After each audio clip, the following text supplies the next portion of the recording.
What's going on, Los Angeles? Good morning. Bright and early. What are we at? 9:45. We're about just 15 minutes to kick off for this Rams-Colts game.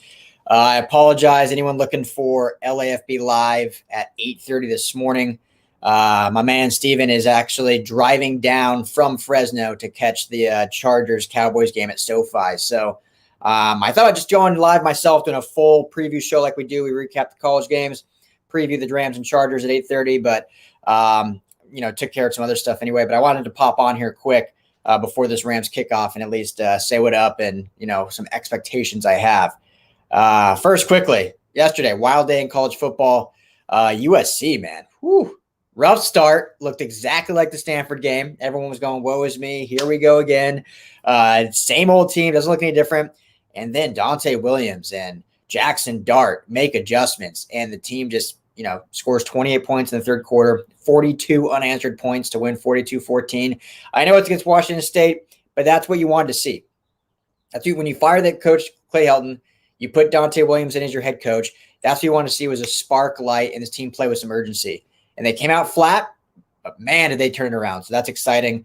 We'll talk about that all week long about what that win means for the program, what that win means for Dante Williams. Do we have a true quarterback controversy with Keaton Slovis and Jackson Dart?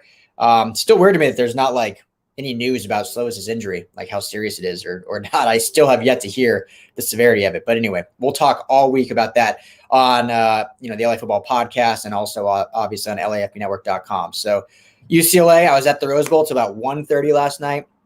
Brutal loss to Fresno State, but a great ball game. Fresno's a good team. They're a good team. So I think UCLA, it's a game they should have won.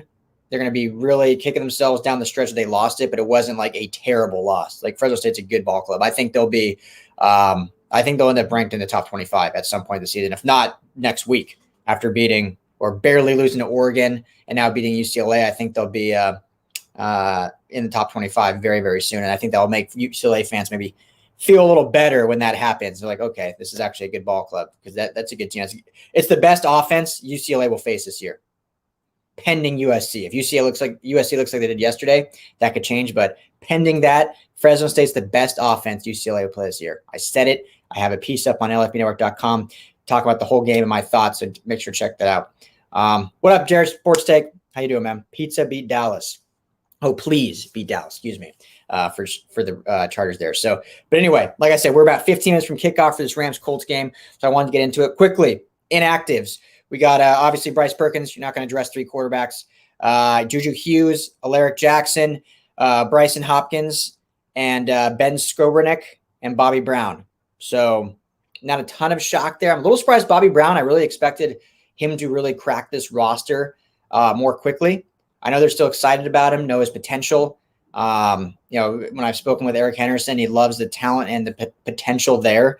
But I think they just, they're happy with their depth that they have, and he hasn't been able to crack it yet. So it's not a horrible thing. Being a high draft pick, I know people want to see him in the roster right away. I've seen him in the lineup, especially after losing Morgan Fox and Brockers, Michael Brockers. You'd expect him to be able to slide in right away, but I think they just have good depth there. So it's not the worst thing. Bryson Hopkins, again, not a shock. I think it was more surprising that he made the roster, but it's what their plan for him to make him more of an inline tight end, and it's probably just taking longer than they hoped. And they have good depth there. And Johnny Munt's played really well, for this organization for a long time anyway, but now being the number 2 essentially behind Tyler Higbee, he's stepped up and has increased his catching ability also. They play the Colts, Jairus. So Indianapolis in Indy. Rams are the favorite. Some books have it 3.5. I bet this morning on Bet Online, and it was 4. Would have loved it if it was 3.5, but I still took them -4. I think they win this game 34-24, 10-point win. How do they do that? Establish the damn run, Sean McVay. I know you want to come out and show off your shiny toy Matthew Stafford, sling the rock around, which, hey, it worked last week, but there was a solid quarter and a half there where the offense was stalling, and if you weren't playing the Chicago Bears, another team might take advantage of that. And this Colts team has a much better offense. Probably, I talked on my show on Friday with Lawrence Owen, who covers the Colts. Colts probably have the best running back room. I'm not saying the best running back, but the best overall room in the National Football League.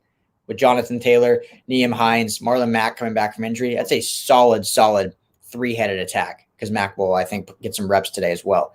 So the Rams need to establish the run on their end to keep the defense off the field because the Colts are going to run the ball with that good offensive line. The Rams, how the defense works. For those that don't know, it's a light box. That's how they run it. 2 high safety, light box looks. They dare you to run the ball. They don't give up the big play. They want to dare you to dink and dunk and kind of methodically get down the field. But the way you avoid that also is if the Rams offense can keep them off the field by running the ball, by getting Darrell Henderson going.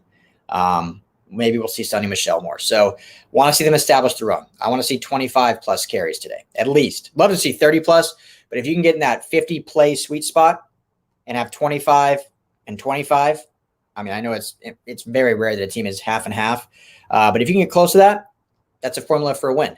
Obviously, Matthew Stafford, we want to see what he can do again on the road, first road game in a Rams uniform.